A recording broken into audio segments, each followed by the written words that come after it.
Whoa, whoa, wow, wow, wowie. Rock. Oh. Not just music, rock. Did you turn it on more? You think that's right? All right. What do you think? Oh man, it felt. I don't know. I mean, I'm going to talk about the plot most of it, like just overall. Yeah. First of all, what did we watch? We watched. Oh, sorry. This is the Mothman Prophecies, 2002 with Richard Gere.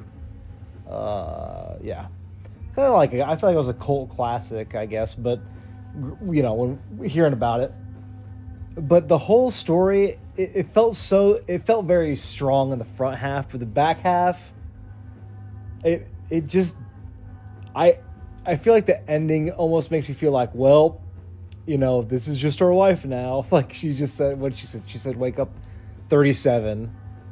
Yeah, like, do you remember the Yes. reference?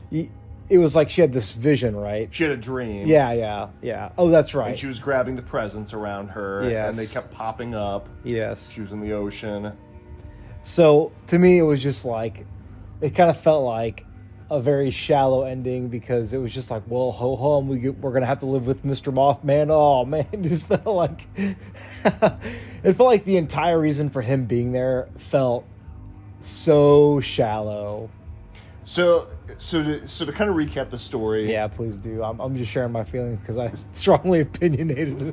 So to recap the story, the story is about Richard Gere and his wife Mary and John, and they buy a home together, and they're in a sort of inexplicable car accident, and they eventually find out that she has brain cancer, and she dies from brain cancer, and he is having a very difficult time coping with that, obviously, because they just bought a house, they just sort of settled into a new life. He uncovers that she's drawing and seeing strange things. He goes on a drive to Virginia ahead of a meeting with an upcoming presidential candidate, and finds himself in West Virginia. Has no idea how he got there. Lost track of time, and he's in the midst of these strange situations, and that's basically it. Then the movie is about him uncovering the mystery of who is this person calling him, who is at the center of all these strange occurrences, and how does it pertain to his life and his relationship with his wife. Right. So then, kind of at the end, towards like what felt like not murder, but like what felt like more of a supernatural mystery, almost eventually ends up being like, just like a theme for grieving, but not really, because this entity is physical. And then like the whole thing with him trying to communicate with it, it's omnipotent. Obviously, what I think of Mothman or what their species is like, it's like above our timeline. They can see time, like the guy said, like when you're looking far away, you can see further down the road. And to me, it kind of like decided to take a turn and not explore who they were and like the bad they would cause, because they would cause bad things too. They didn't just give you... Do you feel like they caused things? Because that was one of the talking points. Yeah, I mean the eye thing. Yeah, they made their eyes bleed. Right? They can do so. They have like some type of physical. See, that's interesting, because my perspective is that they don't cause it. But it's a side effect of seeing these entities. Well, right. I guess. Oh, that's okay. Yeah, but so can they cause things? Well, I don't know if it's done with intention or not. I know what you're saying. Like, yeah, they seem to be above time, so they can see like, oh, yeah, like the plane crash or the earthquake in Ecuador, or the at the end where the bridge collapses. Like, so do you feel like they cause those things? No. You feel like they just see them? I think they can just like report back what they see, and they can. I mean, it's in some ways this movie's done really well. Like I said, I feel like the front half, like the eeriness, like the unknown, is done really well. But then like it just ends up in this the ending was just very lame, and I have no other words. It was just kind of lame. It became more about like the climax. The whole reason why he was there was, well, the bridge collapsed to save his new lover, and thus kind of getting over his past relationship with his wife. That she's dead now, and he can move on. It kind of dumbed down the mystery a little too much for me. Yeah, I see what you're saying. I see. I like this movie quite a bit. I feel like this is a movie that has it doesn't have the best reviews, and honestly, like I don't know that I would give it a hugely stellar review, but I enjoy this movie. Like I think that this is I agree. I would say I would enjoy it. I enjoyed the movie. Overall, I think that like Aaron was saying, I think people are pretty critical of it. But if you're thinking about entertaining, it's a very entertaining movie. It's spooky. I think it is super effective at the mood that it conveys, which is very mysterious, very ominous, very like there are a couple parts of this movie that like I still think about as being like, I mean, the one scene probably most folks remember is the chapstick scene where he's trying to validate if this person is actually omnipotent or not. So he's rattling things off. Where's my watch? It's in your shoe under the bed. What am I holding? It's chapstick. What what was it? Like the chapter 3 line 15, Yeah. I think that this movie does a really effective job at being eerie, and I don't think it really ever has a cheap sort of jump scare. I think in fact, the one jump scare in this movie is totally silent. Whereas he looks over and his wife's in his bed. Yeah. There's not even sound. That was good. I like this movie quite a bit, and I think that I can understand. I can understand if people felt like the third act sort of falls flat. I personally like it because I think that this is one of the more effective movies at having a protagonist cope with grief and cope with trauma. Like this person could have absolutely just said, you know what? I'm going to keep chasing this. This entity is giving me some purpose. It is a curiosity. It is something that is promising me the ability to talk to somebody that has some likeness to my wife. I like that there's a confrontation at the end of him deciding, like, what are you going to do? Are you going to obsess over this entity? Are you going to? That's a good point. Are you going to continue to chase after this, whatever feeling it's giving you? Or are you going to move on? Yeah, I agree. I think that it does. I think that's a good good way to put it and kind of frame it. I think I will say before some other thoughts about the plot, but like the way that this entity, we'll call it entity, is portrayed, it's like just enough that like you just need to know more, right? It's just they kind of let you mull it over and figure out how it plays by the like the physical world. So I think they did that very well. Like it's very and the thing that we see is like the moth figure, but are they angels? Are they actually angels? But and that kind of goes to my point. Like, is why make them look so bad? Why make them? I mean, of course, it's a horror movie, so but like. To me, making them, if they actually did exist, like why did they have to like affect people so scarily? Like in the very beginning, it caused his wife to crash. Was that just their purpose to do that to her? Which again, did they cause that? She saw it somehow, and then ultimately the whole point is just to end at a bridge crash, like because they said after that happened, there wasn't many sightings of him anymore, right?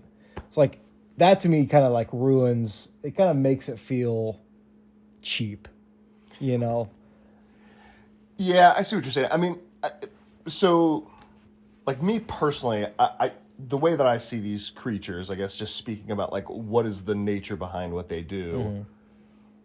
I think this is one of the few movies where, I mean, this is like at this point a pretty long-standing trope of the protagonist talking to an expert in the field, and this expert is sort of like, they have a book, but the book is kind of seen by the public as being like totally, it's not science driven at all. They're sort of a recluse. But I feel like this Mr. Leak or Dr. Leak, it was a really effective character who played the role that he needed to play for Richard Gere's character. And I think that the way that he explains it it makes a lot of sense. I think that I see these creatures as being, they exist and they do their thing. Humans exist and do their thing. But there's one quote that Dr. Leak says, and he says that you notice them and they notice that you notice them. And then that is why they've sort of been attached to each other. And I don't know that I see these creatures as like, I don't see them as trying to direct Richard Gere's character and being like, you have to be here and then you got to be here. I just see them as like toying with him, like creating an obsession. And he even says, Dr. Leak says that like their motivations are not human. They don't have the same human motivations that we have. And so despite all that, like my impression is that these creatures are sort of toying with him. They pull him away from West Virginia and they're like, hey, Mary's going to be on the phone, but you have to be at your house and you have to be there at noon. And they could come right out and say there's going to be a tragedy on the Ohio Bridge or on the bridge that crosses, but they don't. They have this air of mystique and mystery. So I feel like throughout this movie, they are toying with him. Yeah. They don't see him as like a vehicle to stop bad things from happening. Yeah. I think, I guess the noticing part is, he noticed them only after his wife's death because he became interested. Before that, right, there was no interest or knowledge. The more that he investigated, the more they presented to him. Yeah, that's true. He saw the notebook, so then he's connecting the notebook to what they were drawing in Point Pleasant. And it's kind of funny because when you think about the cop too, like she was very, career focused. Well, she had to get to work, and towards the later parts of the movie, she was telling him she had to get to work, but she chooses not to hear from. Yeah, eventually she's like, look, I have a job to do. Yeah. So she doesn't really. Then you don't. She doesn't realize that. Like he has nothing else better to do but to invest in this. Take recordings to audio engineers to have it analyzed, and the deeper he. I mean, in a lot of ways, I feel like this is a really good representation of obsessive compulsive disorder. Of like, the more you are looking, the more you are prying, the more like you'll never find an end to it. You can continue to look, you can continue to do research, and then even the guy who's Dr. Leak, he's talking to, and Dr. Leak is like, I just had to walk away. Yeah, I had to walk away from this. I'd rather be alive. I had to walk away. Like I was getting the same thing. I was being told that buildings were going to explode. I was told that this was going to happen. So I mean, I don't know that this movie is doing anything all that revolutionary in terms of like this kind of story. Yeah. But I find it really interesting. I find the music as minimal as it is to really complement this movie, to really complement the kind of eeriness and mystique that this movie has. I mean, I don't think that you've played the first Silent Hill, but like I feel like you can see that influence in this for sure. Like Mary, the wife who dies, and this other individual who is like on this obsessive course of trying to figure out what happened to Mary, or I guess that's Silent Hill too, but seeing like, is she really here? Is she really in this place? I see a lot of parallels between Silent Hill 2 and this movie.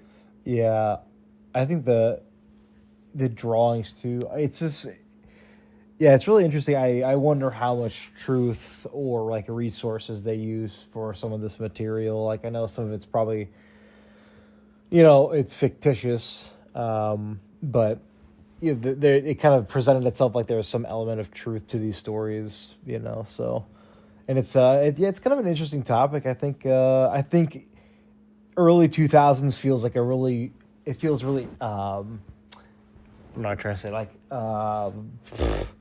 it feels very I can't think of the word ahead of its time. Like it just feels ahead of its time. Like it's a little bit more thought provoking. It's not flashy. It's not in your face. It's not a lot of jump scares, but yeah, I can see that.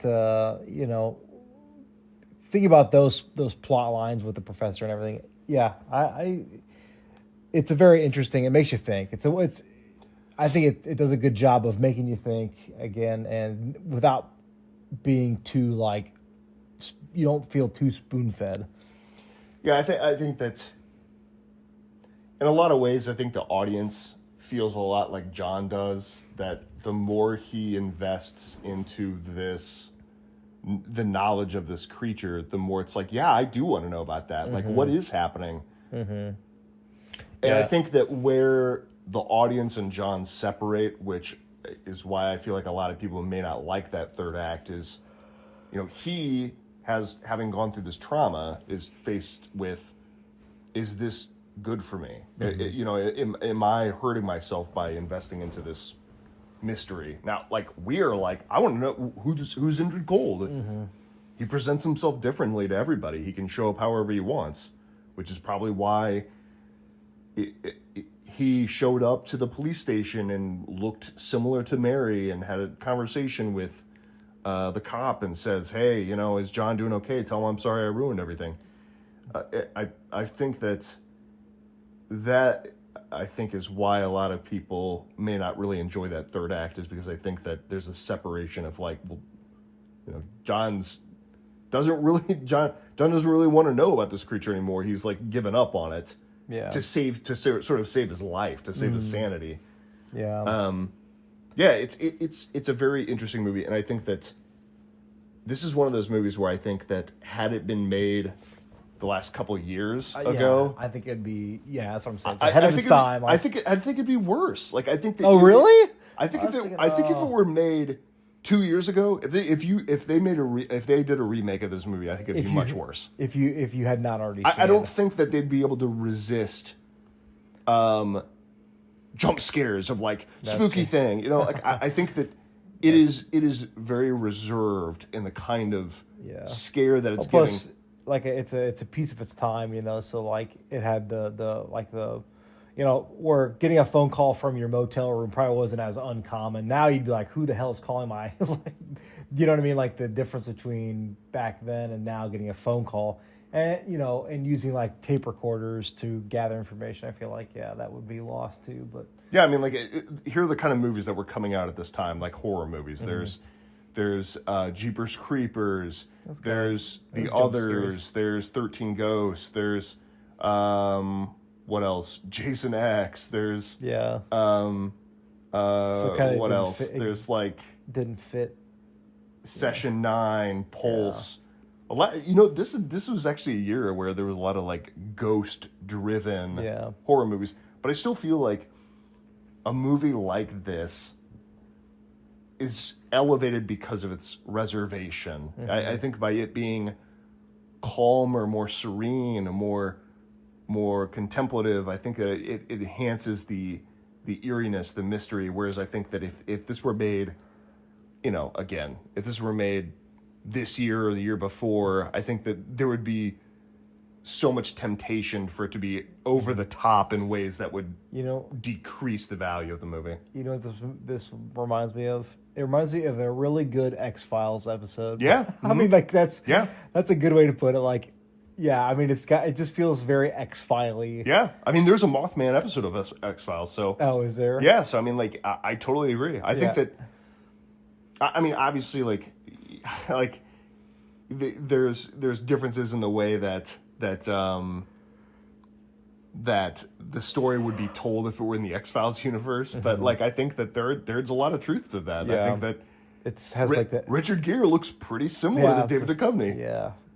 Yeah, he really does. Just maybe a little bit older. You got a cop, and yeah, you know, like exactly. like Agent Scully. Just like the way that people feel, the way that they're interviewed and talked to feels very much. Yeah, it feels like a good X-Files episode. And yeah, I think that. I mean, again, it's got when you do that. Of course, there's like you're gonna have the bads, you're gonna have the good. You got to wrap it up somehow, and you know, it was fine. Like I said, I wish it was a little bit better. I would say, yeah, the third act was the weakest by at least a good amount.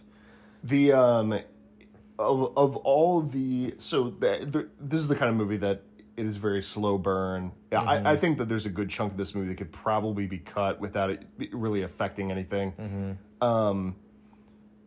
What of this movie did you feel like was like that's gonna stick with me? That was like pretty creepy. I was pretty wigged out. I think like just like the subtle imagery of that, like I think what probably the scene most was probably one of the first ones with Gordon, like when he has the gun to him. He's like, he's been in my house 3 times. That to me felt like you knew that the Mothman had like this symbolism in it. Obviously killed his wife, but like you kind of got a good gauge of what the creature was capable of when he said, I know what I'm talking about. This guy's been in my house 3 times. So you felt like that began to feel more like legitimately paranormal, supernatural, rather than just like my wife probably had imagery caused by a brain tumor, you know? So that scene for me, but what would you say? I mean, like the scenes that really stick with me as being like frightening are the ones just where he's in a motel room and it's like lit by a single lamp. Yeah, that's good. Yeah. And there's just like the ping of the piano. Like just that sort of mood is extreme. I think it's just very effective. Like I think it's a very effective. I mean, this is a PG-13 movie. I'll be honest, I don't know many PG-13 horror movies that I would consider to be genuinely scary. Yeah.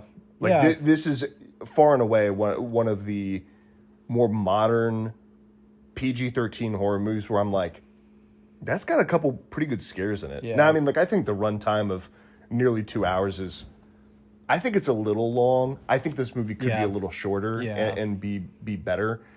But yeah, I mean, the movie feels just smart. It just feels like it's gonna take a little bit more than just getting it shoved down your throat or like a big jump scare. I think it almost plays off, like going back to the X-Files things briefly, like it does kind of play off like a TV drama mystery, and then it kind of extends it, you know? Yeah, I think this is a movie that. Right, like I said, like I think it'd be very difficult to sell a studio on making this. I think that it is, as it stands right now, without compromising in some way. I mean, maybe a studio like A24 would pick this up and do something with it, but I feel like it would have to have like, I mean, it's already got the family trauma sort of thing, so A24 would be all over that. I think there was wasn't there a sequel to this? I don't know. I thought there was, like, I think actually kind of recent, maybe. I think that there. You know, kind of how they make those movies that are designed to trick people to think that it's that movie. Yeah, like, they probably have something called like the Mothman, like that's what I was thinking. Like, I was thinking that was like you know, predictions or something. Like they probably have something that's named similarly, like legally, like gray area ish to trick you. It's not really an extension of the story. It's maybe I don't think so. Separate account or something. Yeah. I could see like it being. But they kind of this scene we're looking at actually while it's on like the pause screen or the home screen with the title, it's where he's in the diner with Gordon after he has his vision about the Denver 99 on the Denver 9, and it kind of reminds you of those like the apocalyptic movies that you see that predict it, and they're just like, see, I told you, like I was right. Specifically, there was that new M. Night Shyamalan movie with the the four dudes in the cabin. Oh, Did you see yeah. that? No, I didn't. But yeah, I know what you're talking about. you can kind of guess, like, no big spoilers, but that's kind of like the whole premise is like prediction of end time events and like any other apocalyptic movie, So, yeah, I just feel that's there's some themes that are recurrent in like probably movies back then too, but I think the best part is like coming up with your idea of what the Mothman is, or like the Mothmen, or the entities, or whatever. Like, yeah, I think it doesn't give all of it away, and it just leaves you wanting a little bit more. So, I mean, since you've said that you didn't really care for the third act, what about the third act in particular? Do you feel like is the thing that is the worst aspect to you? Is it the disappointment of not exploring the entity more? I think that's probably you kind of want there to be some closure, I would say. I think I mentioned it earlier, but like just like the whole, I mean, we kind of explored again. It's not really that they can change or influence, but I wish the movie had focused less on the disaster and then like kind of forcing this like misery or grief part of it. I mean, I get why it's involved, but like it felt like it was like really heavy in the back end and not the front. And like, but again, I think it takes away from what I would have liked to know about the entity, since that was the whole movie. Almost was like, why is this happening? And then, it almost like the conclusion happened very abruptly. Yeah, I know what you mean. I mean, like, I think that over the years that I've seen this, it has. Maybe this is just because, like, I've seen it, I know what to expect. I kind of know what I'm looking out for. I'm trying to find other things. And so I think just over the years, it's kind of grown on me to have that change. But I think the first time I saw this, I was probably a lot more disappointed in that third act, because it does feel maybe like the I don't know, just the discussion of the trauma just seems like very backloaded. It seems like it's there in the beginning, and then it's like kind of shipped away, and then you're in a whole different frame of mind, and they kind of bring it in at the end, and it feels like maybe it's not proportionally thrown through the movie. It feels like maybe that's maybe not. It just kind of seems a little haphazard. Yeah. It's almost like any kind of critique. It's funny just because like the way that the Mothman works is like no plot. Any plot we have a problem with, we're like, well, it could make sense in their world because they're above time. Like I feel like it's like any fault has a good excuse. Like, well, the Mothman would have known. Like there's always an I don't know. It's just kind of funny. I think that movies like this, I think, are really, really hard because you have to find some satisfactory ending. And, like, there are so many ways to end a movie like this. Mm-hmm. Like, maybe the bad guys fight the Mothman. Maybe maybe the Mothman maybe it's all a dream. Like, I bring that all up to show, like, all the different ways that movies like this end poorly. Yeah. There's so few ways to satisfactorily end a movie like this, right? Like, especially when it comes to supernatural stuff, because if it's a movie with ghosts, it's like, well, the bad guys, what do? Like, maybe the ghosts are bad guys and they fight at the end. Do the people escape the haunted house? Like, I feel like movies like this are just set up for failure in a way that a lot of other movies are not. Yeah. And so I have a lot of respect for them to do this. And a little bit of a cliffhanger. Well, that, and on top of that, but like, how do you depict a Mothman without it looking ridiculous? And like, so the drawings were pretty, what I want to ask is like, how did you feel about the representation? I mean, but I've never seen the Mothman, so I don't know. I think that's but I think that's interesting, isn't it? Like that they're all different. They're all chaotic. There's like interpretations where it's sort of a fiery sort of like implosion kind of thing, And then the only time that you ever see anything that is even remotely like the Mothman is literally a person, like the silhouette of a person. Yeah. But the camera lens is set up in a way that warps the characteristics, the features of this creature. But like, I mean, maybe you felt differently, but I don't know that I felt like at any point in this movie, except for the very beginning, that I thought like, oh, they're trying to show a Mothman and that looks really goofy. Yeah, You don't really see a whole lot. No. It's very abstract. Yeah, that's a good point. I think that like it's about, we're talking about perspective, and it's funny how Gordon saw the thing as a very positive thing, right? So because he kind of had that moment where he was at the cement plant and then he saw the entity, as Aaron said, in like human form or like the shape of a human, and it was like, what did it say? It's like, do not be afraid, right? It's like, to him it was a very comforting thing, but then John, he had other feelings about it, so it's very perspective based. And yeah, like for Gordon, so he's like, this thing has the answers, and I feel comforted because it has answers. Right. It is granting me knowledge. Yeah. So he felt like it was very positive. Whereas, like for him, for John, when he has encounters, it's very like traumatic, and it's very like, I don't know. It never comes to him as like a person. It's always like this electronic entity. That is cold and calculated and speaks very matter-of-factly. It's never like overly emotive.